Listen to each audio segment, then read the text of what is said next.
रुद्राक्ष धारण करना पवित्र माना जाता है, लेकिन इसे सही समझ और सरल नियमों के साथ पहनना चाहिए। मैं बात करूंगी रुद्राक्ष क्या है। रुद्राक्ष को भगवान शिव के आंसुओं से उत्पन्न माना जाता है। आस्था के अनुसार सबसे सामान्य और सुरक्षित होता है 5 मुखी रुद्राक्ष। रुद्राक्ष पहनने के सरल नियम क्या है, कौन सा पहने, के बारे में जानते हैं। शुरुआती साधक 5 मुखी रुद्राक्ष पहन सकता है। एक दाना या माला दोनों ठीक है। कब पहने? सोमवार को शिव मंत्र जप के बाद स्नान करके स्वच्छ मन से पहले 11 बार बोले ओम नमः शिवाय, फिर धारण करें। किसी को भी पहनना है रुद्राक्ष तो इस तरह से पहन सकते हैं। कैसे रखे? सम्मान से पहने, जमीन पर न रखे, समय समय पर साफ पानी से धो ले। किन्हें सावधानी रखनी चाहिए रुद्राक्ष पहनते इस समय? केवल दिखावे के लिए न पहने। बहुत ऊंचे मुखी जैसे 11, 14 बिना सही मार्गदर्शन के न ले। अगर पहनने के बाद बेचैनी, सिर दर्द या असहजता हो तो कुछ दिन उतार दे। क्या महिलाएं पहन सकती हैं? क्योंकि महिलाओं के लिए तो हर चीज में रिस्ट्रिक्शन है, तो इसके बारे में भी लोग पूछते हैं। हाँ, बिल्कुल कोई धार्मिक निषेध, साधारण 5 मुखी सुरक्षित है, बिल्कुल पहन सकती है, कोई प्रॉब्लम नहीं है। सबसे महत्वपूर्ण बात है, रुद्राक्ष स्वयं चमत्कार नहीं करता है। उसका प्रभाव आपकी श्रद्धा प्लस जीवन की शुद्धता पर निर्भर करता है। आप समझिए, रुद्राक्ष गले में पहने या हाथ में, कौन सा अधिक सही रहता है? तो ये लोग अक्सर पूछते हैं। गले में रुद्राक्ष सबसे सामान्य और संतुलित तब उपयुक्त है। दैनिक जीवन में पहनना हो तो शिव जप करते हो, मानसिक शांति और स्थिरता चाहते हो तो इसके लाभ हैं। हृदय और कंठ क्षेत्र संतुलित है, मतलब हृदय और कंठ। मन शांत रहता है, क्रोध कम आता है, निरंतरता शिव स्मरण बना रहता है। शुरुआती साधकों के लिए गले में 5 मुखी रुद्राक्ष सबसे सुरक्षित और उचित रहता है। तो सबसे पहले गले में पहनना चाहिए। उसके बाद हाथ में या कलाई पर रुद्राक्ष कब सही रहता है? यदि माला गले में नहीं पहन सके तो हल्का और सरल धारण करना चाहिए। लाभ, कार्य करते समय स्मरण बना रहता है, ऊर्जा संतुलन रहता है, आत्मविश्वास बढ़ता है। कलाई में 5, 7 या 9 दानों का छोटा ब्रेसलेट ठीक रहता है और जो आत्मज्ञानी है वो 114 मुखी भी पहन सकता है। कौन बेहतर है? गले में आध्यात्मिक शांति के लिए अधिक प्रभावी रहता है, हाथ में स्मरण और दैनिक संतुलन के लिए सही रहता है। तो मैं आपको सलाह दूंगी, आपके लिए शिव शक्ति साधना में अगर आप नियमित जप करती हैं या करते हैं, जप के समय गले में माला, बाहर जाते समय कलाई में छोटा ब्रेसलेट पहन सकते हैं और कहीं भी जा सकते हैं, क्योंकि रुद्राक्ष पहनने का ऐसा कोई औचित्य नहीं है। ध्यान रखें, सोते समय भारी माला उतार दे। अगर असुविधा हो तो सोच या अत्यधिक पवित्र स्थान पर सावधानी रखें। सम्मान और श्रद्धा रखें, क्योंकि जिंदगी नहीं चिपकनी चाहिए।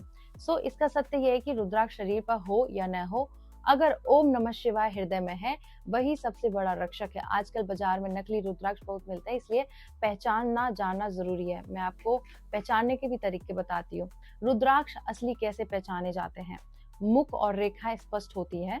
हर मुख ऊपर से नीचे तक सीधी प्राकृतिक रेखा हो, रेखाएं टूटी फूटी पेंट हुई न लगे, बहुत ज्यादा परफेक्ट और प्लास्टिक जैसा चमकदार न हो। पानी से टेस्ट कैसे कर सकते हैं? रुद्राक्ष को पानी में डालें। अधिकतर असली रुद्राक्ष डूब जाते हैं, लेकिन ध्यान रखें, नकली भारी बनाकर डुबोए जा सकते हैं, इसलिए अंतिम प्रमाण नहीं हो सकता। एक्सरे अंदर की जांच सबसे विश्वसनीय होती है।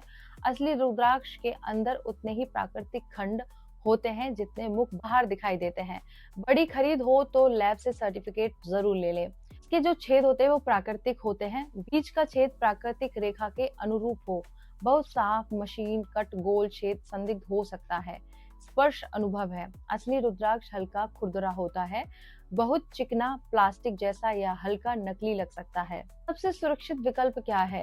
5 मुखी नेपाल या इंडोनेशिया रुद्राक्ष सामान्य साधना के लिए उत्तम है। विश्वसनीय और प्रामाणिकता विक्रेता से ही ले। बहुत सस्ते चमत्कारी दावे से बचे, क्योंकि रुद्राक्ष कोई चमत्कार नहीं करता है, वो धीरे धीरे आपको शिव की ओर लेके जाता है। रुद्राक्ष की शक्ति उसकी प्रामाणिकता प्लस आपकी श्रद्धा प्लस जीवन की सात्विकता पर निर्भर है। अब समझिए, नेपाल और इंडोनेशिया रुद्राक्ष में क्या अंतर है? दोनों ही प्राकृतिक और पूज्य माने जाते हैं। फर्क आकार, बनावट और उपलब्धता पे होता है। अब समझिए, नेपाल और इंडोनेशिया जो जावा मतलब बोलते हैं, रुद्राक्ष में क्या अंतर है? दोनों ही प्राकृतिक और पूज्य माने जाते हैं। फर्क आकार, बनावट और उपलब्धता में होता है। नेपाल रुद्राक्ष की पहचान कैसे होती है? आकार में बड़ा होता है, गहरी और उभरी हुई रेखाएं का मुख होता है, बनावट अधिक खुरदरी होती है। क्यों पसंद किया जाता है सबसे ज्यादा? दिखने में प्रभावशाली, जप माला में मजबूत पकड़ होती है, पारंपरिक रूप से अधिक लोकप्रिय भी है। इंडोनेशिया मतलब जावा रुद्राक्ष की पहचान क्या है? आकार इसका छोटा होता है, रेखाएं पतली और कम गहरी होती हैं, सतह अपेक्षाकृत किया जाता है। क्यों लिया जाता है? हल्का और पहनने में आरामदायक होता है, कलाई ब्रेसलेट के लिए उपयुक्त रहता है, अक्सर सस्ता भी होता है। इन दोनों में अंतर क्या है? नेपाल और इंडोनेशिया में नेपाली होता है आकार में बड़ा और इंडोनेशियन छोटा होता है, इसमें रेखाएं होती हैं, इंडोनेशियन में गहरी पतली होती है। बनावट इसकी नेपाल की खुरदरी होती है और इंडोनेशियन की चिकनी होती है। वजन थोड़ा भारी होता है नेपाली का और इसका हल्का होता है। कीमत में नेपाली अधिक होता है और ये कम होता है। आध्यात्मिक दृष्टि से दोनों समान रूप से माने, यदि जप माला चाहिए तो नेपाल अधिक पसंद किया जाता है, यदि रोज पहनना है तो आरामदायक के लिए जावा अच्छा मतलब है इंडोनेशियन वाला।